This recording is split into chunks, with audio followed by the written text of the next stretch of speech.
Chapter 1 introduction level of biological organisation हम पढ़े थे। लास्ट लेक्चर में हमने atomic and subatomic level, molecular level, organelle and cell level and tissue level को पढ़ लिया था। आज का जो हमारा टॉपिक है वो ऑर्गन एंड सिस्टम लेवल से आगे हम कंटिन्यू करेंगे।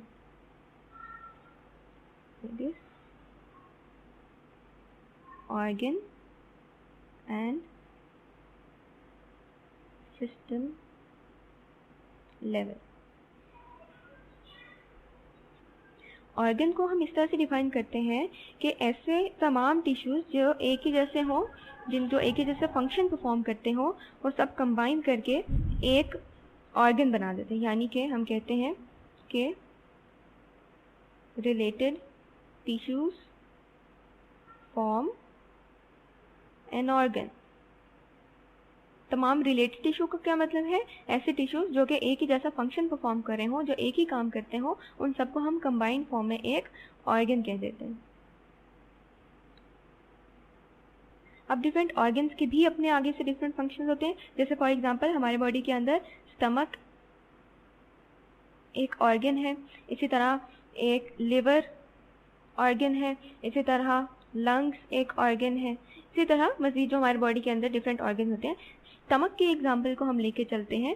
स्टमक का बेसिकली क्या फंक्शन होता है? स्टमक को हम पढ़ते हैं कि स्टमक का काम ये है कि वो फूड को डाइजेस्ट करता है, या मोर स्पेसिफिकली अगर हम बात करें तो स्टमक का क्या काम है कि वो डाइजेस्ट करता है प्रोटीन्स को। अब स्टमक किस तरह से प्रोटीन्स को डाइजेस्ट करता है, इस चीज़ को स्टडी करने के लिए हम लोग एक डायग्राम को देखते हैं। जैसे फॉर एग्जांपल ये हमारा ह्यूमन स्टमक है, ह्यूमन स्टमक। अगर हम इसकी शेप को देखें तो इसकी कुछ इस तरह से शेप है कि इसकी जो लेयर है, इसकी बाहर दो तरह की लेयर्स हैं। एक को हम कहते हैं सिक्रीटरी एपिथेलियम, सिक्रीटरी एपिथेलियम, और एक को हम कहते हैं ये मस्कुलर लेयर है, का मस्कुलर टिश्यू से मिलकर बनी है। अब इन दो लेयर्स का अपना अपना काम है। जो सिक्रीटरी एपिथेलियम है, इसका काम ये है कि ये सिक्रीट करती है गैस्ट्रिक जूस को, गैस्ट्रिक जूस। और गैस्ट्रिक जूस हम ऑलरेडी अपनी पिछली क्लासेस में पढ़ के आ चुके हैं कि इसके अंदर क्या होता है। इसके अंदर एसिड्स होते हैं जो कि हमारे फूड को डाइजेस्ट करने में हेल्पफुल होता है। इसके अलावा इसके अंदर एंजाइम्स होते हैं। और जो मस्कुलर टिश्यू है, मस्कुलर टिश्यू का काम ये होता है कि ये कॉन्ट्रैक्ट और रिलैक्स करते हैं, कॉन्ट्रैक्ट एंड रिलैक्स। ये कॉन्ट्रैक्ट और रिलैक्स करते हैं, और इसके कॉन्ट्रैक्ट और रिलैक्स करने से होता क्या है? उससे होता ये है कि फूड जो है वो मिक्स हो जाती है इस गैस्ट्रिक जूस के साथ। तो बेसिकली ये एक स्टमक है, और स्टमक के अंदर प्रोटीन्स डाइजेस्ट हो रही हैं, और वो प्रोटीन किस तरह से डाइजेस्ट हो रही हैं? गैस्ट्रिक जूस के थ्रू डाइजेस्ट हो रही हैं, और इसके अलावा contraction and relaxation of stomach के थ्रू ये डाइजेस्ट हो जाती हैं। तो इस तरह से जितने भी ऑर्गन्स हमारी बॉडी के अंदर होते हैं, उन सब का कोई ना कोई फंक्शन होता है, और उनका जो स्ट्रक्चर होता है वो उनके फंक्शन के मुताबिक बना हुआ होता है। अब जब हम फंक्शंस की बात करते हैं तो हम एक बात करते हैं कम्प्लेक्सिटी की। जिस ऑर्गन ने जितना कम्प्लेक्स काम करना है, जितना बड़ा काम करना है, उस हिसाब से उसका जो स्ट्रक्चर है वो भी उतना ही कम्प्लेक्स होता है। इसी तरह जब हम प्लांट सेल की बात करते हैं तो जो प्लांट सेल्स होते हैं, प्लांट्स के जो ऑर्गन्स होते हैं वो लेस कम्प्लेक्स होते हैं, less complex as compare to animal cell. जो एनिमल के जो ऑर्गन्स होते हैं वो मोर कम्प्लेक्स होते हैं। एनिमल्स जो हैं वो मोर कम्प्लेक्स हैं, और प्लांट्स जो हैं वो लेस कम्प्लेक्स होते हैं। जैसे फॉर एग्जांपल हम प्लांट के स्ट्रक्चर को देख लेते हैं। प्लांट में सबसे ऊपर हमारे पास उसका एक फ्लावर होता है, उसके बाद हम कहते हैं प्लांट की का स्टेम है, स्टेम के साथ लीव्स हैं, और लीव्स के बाद प्लांट्स के नीचे रूट्स होती हैं। ये इस तरह से हम प्लांट के स्ट्रक्चर को ड्रॉ करते हैं। अब प्लांट का हर जो ऑर्गन है उसका अपना अपना फंक्शन है। जैसे फॉर एग्जांपल प्लांट में जो फ्लावर है ये रिप्रोडक्शन में हेल्प करता है, यानी कि न्यू प्लांट्स बनने में हेल्प करता है। इसी तरह जो लीव्स हैं इसका काम होता है ये फोटोसिंथेसिस में हेल्प करता है, यानी प्लांट के अंदर जो फूड प्रिपेयर होती है ये उसमें हेल्प करता है। जो रूट्स हैं बेसिकली इनका काम होता है कि ये एंकर करती हैं प्लांट को इन द सॉइल। एंकर का मतलब है कि ये प्लांट को सॉइल के अंदर खड़ा रखती है।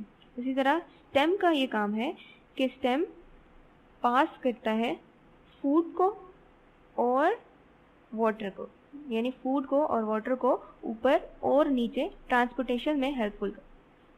तो इस तरह से प्लांट के और पूरे प्लांट के बॉडी के अंदर भी हमने देख लिया कि डिफरेंट ऑर्गन्स हैं और ऑर्गन का अपना अपना फंक्शन है। लेकिन हम साथ में ये भी कहते हैं कि जो प्लांट के ऑर्गन्स होते हैं वो लेस कम्प्लेक्स होते हैं। इसके बाद नेक्स्ट जो हमारा लेवल आ जाता है वो है individual level. Individual level, okay. Individual level को पढ़ने से पहले हम थोड़ा सा सिस्टम्स को देख लेते हैं। सिस्टम्स, डिफरेंट ऑर्गन्स जब कंबाइन करते हैं तो वो एक सिस्टम बना देते हैं, यानी ऑर्गन्स, ढेर सारे ऑर्गन्स कंबाइन करेंगे और वो एक सिस्टम बना देंगे। जैसे फॉर एग्जांपल हमारा स्टमक और हमारे इंटेस्टाइन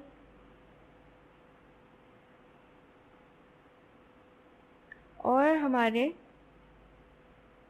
एसोफेगस वगैरह, इसके अलावा कुछ और ऑर्गन्स, तो इन सब को जब हम कंबाइन करते हैं तो ये हमारा डाइजेस्टिव सिस्टम बनाते हैं।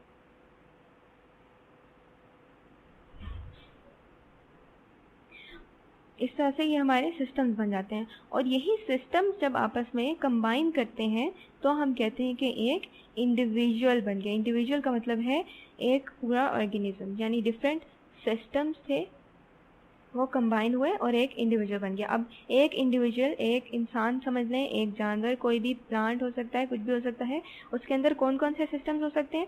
फॉर एग्जांपल उसके अंदर डाइजेस्टिव सिस्टम होगा, इसी तरह उसके अंदर रेस्पिरेटरी सिस्टम होगा, उसके अंदर सर्कुलेटरी सिस्टम होगा, उसके अंदर नर्वस सिस्टम होगा, अगर हम ह्यूमन बींग्स की बात करें तो। इसी तरह इनके अंदर मज़ीद और जो सारे सिस्टम्स हैं वो कंबाइन होके प्रेजेंट होते हैं। ये बेसिकली सारे सिस्टम्स हैं। एक इंडिविजुअल लेवल की जब हम बात करते हैं तो हम ये देखते हैं कि एक इंडिविजुअल के अंदर सारे के सारे फंक्शंस आपस में वेल कोऑर्डिनेटेड होते हैं, यानी कि वेल कोऑर्डिनेटेड, यानी कि जब कोई एक फंक्शन परफॉर्म हो रहा होता है तो हमारे पूरी बॉडी को उस फंक्शन के बारे में पता होता है और पूरी बॉडी उसके हिसाब से अपने आप को अरेंज कर लेती है, अपने फंक्शंस को, अपने जो भी वो काम कर रहे होते हैं उनको। जैसे फॉर एग्जांपल हम लोग एक्सरसाइज की एग्जांपल ले लेते हैं। एक्सरसाइज की, जब हम एक्सरसाइज कर रहे होते हैं तो बेसिकली होता क्या है कि हमारा जो हार्ट बीट है वो इंक्रीज हो जाती है, हमारे जो ब्रेथ रेट है, जो हम सांस ले रहे हैं, वो भी इंक्रीज हो जाता है और हमारे जो मसल्स हैं वो वर्क कर रहे होते हैं, वो बेसिकली अपने नॉर्मल रूटीन से ज़्यादा काम कर रहे होते हैं। अब अगर हम इस चीज़ को स्टडी करें तो काम हमारे मसल्स कर रहे हैं, यानी मस्कुलर टिश्यूज़ के अंदर काम हो रहा है, लेकिन हमारे जो रेस्पिरेटरी सिस्टम है और जो हमारा हार्ट बीट है, यानी कि जो हमारा सर्कुलेटरी सिस्टम है, वो दोनों उसके साथ कोऑर्डिनेट कर रहा है और ये तीनों मिल के एक पूरा का पूरा फंक्शन, जिसे एक्सरसाइज हम कह रहे हैं, वो परफॉर्म कर रहे हैं। ये जो आपस में कोऑर्डिनेशन हो रही है ये बेसिकली दो तरह से होती है। एक हमारे नर्वस सिस्टम के थ्रू, नर्वस सिस्टम के अंदर डिफरेंट नर्व्स आ जाती हैं, न्यूरॉन्स वगैरह आ जाते हैं, और दूसरा जो है हमारा एंडोक्राइन सिस्टम। एंडोक्राइन सिस्टम को हम ऑलरेडी पढ़ भी चुके हैं डिटेल में। एंडोक्राइन सिस्टम के अंदर हमारे पास डिफरेंट ग्लैंड्स आ जाते हैं, डिफरेंट हार्मोन्स आ जाते हैं और इन हार्मोन्स के सिक्रीशन के थ्रू कोऑर्डिनेशन होती है हमारे पूरे बॉडी के अंदर। तो इसी तरह से हमारे एनवायरनमेंट के अंदर जब भी कोई चेंज आता है तो उस चेंज को रिस्पॉन्ड करने के लिए हमारे पूरे सब के सब ऑर्गन, सब के सब सिस्टम्स इकट्ठे काम करते हैं और इस सब को हम कहते हैं कि सब एक इंडिविजुअल लेवल के ऊपर हो रहा होता है। इससे नेक्स्ट जो हमारा सिस्टम है उसे हम कहते हैं, लेवल है उसे हम कहते हैं पॉपुलेशन लेवल।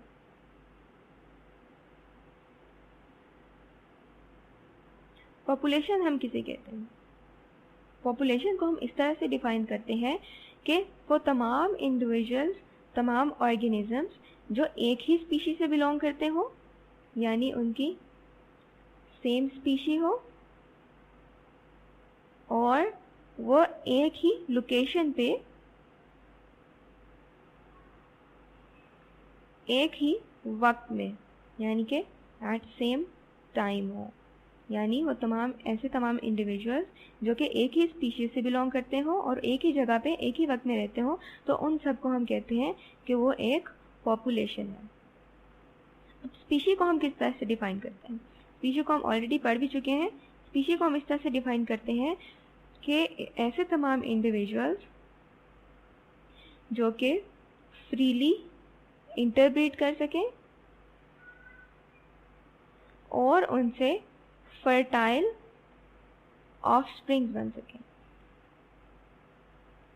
अब फ्रीली इंटरब्रीड का क्या मतलब है? फ्रीली इंटरब्रीड का ये मतलब है कि एनवायरनमेंट के अंदर वो नेचुरली बगैर किसी आर्टिफिशियल तरीके से इंटरब्रीड करें और उनके जो ऑफस्प्रिंग्स बने, जो नए इंडिविजुअल्स बने, जो नए बेबीज बने, वो फर्टाइल हों। फर्टाइल का मतलब है कि वो भी रिप्रोड्यूस कर सकते हों, जो नए इंडिविजुअल्स हों, तो इसको कहते हैं फर्टाइल ऑफस्प्रिंग्स। तो ये जो डेफिनेशन है बेसिकली स्पीशी की डेफिनेशन है कि ऐसे तमाम इंडिविजुअल्स जो कि फ्रीली इंटरब्रीड कर सकें और वो अपने फर्टाइल ऑफस्प्रिंग्स प्रोड्यूस कर सकें, वो सब स्पीशी के एक ही स्पीशी से बिलोंग करते हैं। जैसे फॉर एग्जांपल स्पीशी के एग्जांपल में हम देख लेते हैं, जैसे फॉर एग्जांपल ह्यूमन बींग्स जो हैं वो एक स्पीशी है। इसी तरह अगर हम प्लांट्स के एग्जांपल लेते हैं, प्लांट्स के अंदर पी जो मटर होता है ये एक स्पीशी है। इसी तरह अनियन एक और स्पीशी है। पॉपुलेशन जो है वो बेसिकली एक higher level of logical organisation है। हायर लेवल हम इसलिए कहते हैं बिकॉज एक पॉपुलेशन के अंदर बहुत सारे ऑर्गेनिजम्स आ जाते हैं, यानी डिफरेंट ऑर्गेनिजम्स कंबाइन करते हैं तो एक पॉपुलेशन बनते हैं। पॉपुलेशन को जब हम स्टडी करते हैं तो पॉपुलेशन से रिलेटेड डिफरेंट एट्रीब्यूट्स को हम स्टडी करते हैं। एट्रीब्यूट्स या इनके डिफरेंट फीचर्स होते हैं जिनको हम स्टडी करते हैं। जैसे फॉर एग्जांपल जब हम पॉपुलेशन की बात कर रहे हैं तो हम कहते हैं पॉपुलेशन प्रेशर, पॉपुलेशन डेंसिटी,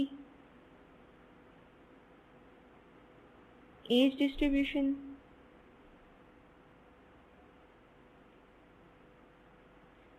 इसके अलावा जीन फ्लो,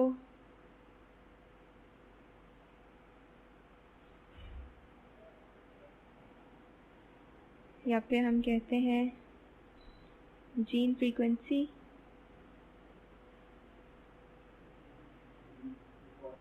तो ये हमारे पास डिफरेंट एट्रीब्यूट्स आ जाते हैं पॉपुलेशन के। इन एट्रीब्यूट्स को हम मज़ीद डिटेल में नेक्स्ट चैप्टर्स में पढ़ेंगे।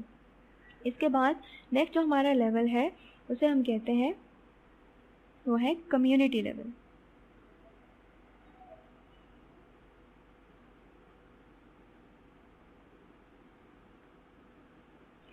कम्युनिटी बेसिकली किस तरह से बनती है, कम्युनिटी को हम किस तरह से डिफाइन करते हैं? कम्युनिटी में हम कहते हैं कि डिफरेंट पॉपुलेशंस हो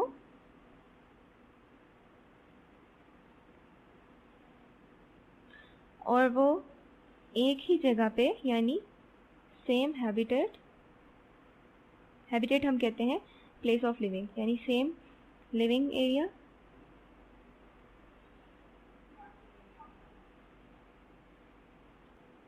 और सेम टाइम में वो रहते हो तो उसको हम कहते हैं कम्युनिटी। यानी कि एक कम्युनिटी में basically different population, different species होंगी जो कि इकट्ठी एक ही जगह पे रह रहे होंगे। फॉर एग्जाम्पल में हम देख लेते हैं एक फॉरेस्ट कम्युनिटी को।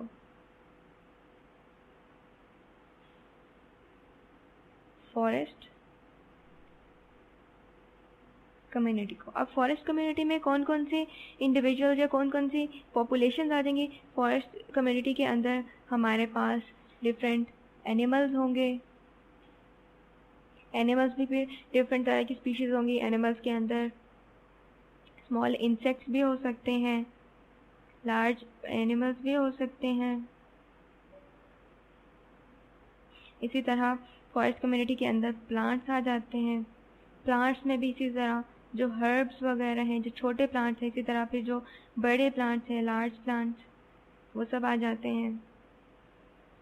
और इसके अलावा डिफरेंट एबायोटिक कंपोनेंट्स। अब एबायोटिक कंपोनेंट्स हम किसे कहते हैं? एक होते हैं हमारे पास बायोटिक कंपोनेंट्स और एक हमारे पास होते हैं एबायोटिक कंपोनेंट्स। बायोटिक कंपोनेंट्स हम कहते हैं वो तमाम चीज़ें जो कि लिविंग हो, किसी भी एरिया के अंदर तमाम लिविंग चीज़ें बायोटिक कहलाती हैं। और किसी भी जगह के अंदर तमाम नॉन लिविंग चीज़ें जो होती हैं उसे हम कहते हैं कि वो एबायोटिक कंपोनेंट्स हैं। फॉर एग्जांपल लिविंग में हमारे पास एनिमल्स आ जाते हैं, प्लांट्स आ जाते हैं, डिफरेंट जितनी भी लिविंग ऑर्गेनिजम्स एक जगह पे पाए जा सकते हैं उसे हम बायोटिक कहते हैं। और एबायोटिक के अंदर, नॉन लिविंग के अंदर फॉर एग्जांपल हमारे पास एयर है, सॉइल है, वाटर है, इस तरह डिफरेंट चीज़ें जो है वो एबायोटिक कंपोनेंट्स हैं। तो एक कम्युनिटी के अंदर होता ये है कि डिफरेंट बायोटिक कंपोनेंट्स रह रहे हैं, वो एक पूरी की पूरी कम्युनिटी बनाते हैं जिसमें डिफरेंट पॉपुलेशंस पाई जाती हैं और ये पॉपुलेशन डिफरेंट रेशियोज़ में होती है। डिफरेंट रेशियो का होने का मतलब ये है कि कोई एक पॉपुलेशन बहुत ज़्यादा होगी, दूसरी पॉपुलेशन बहुत कम होगी, इस तरह से पूरी की पूरी एक कम्युनिटी बनी होगी।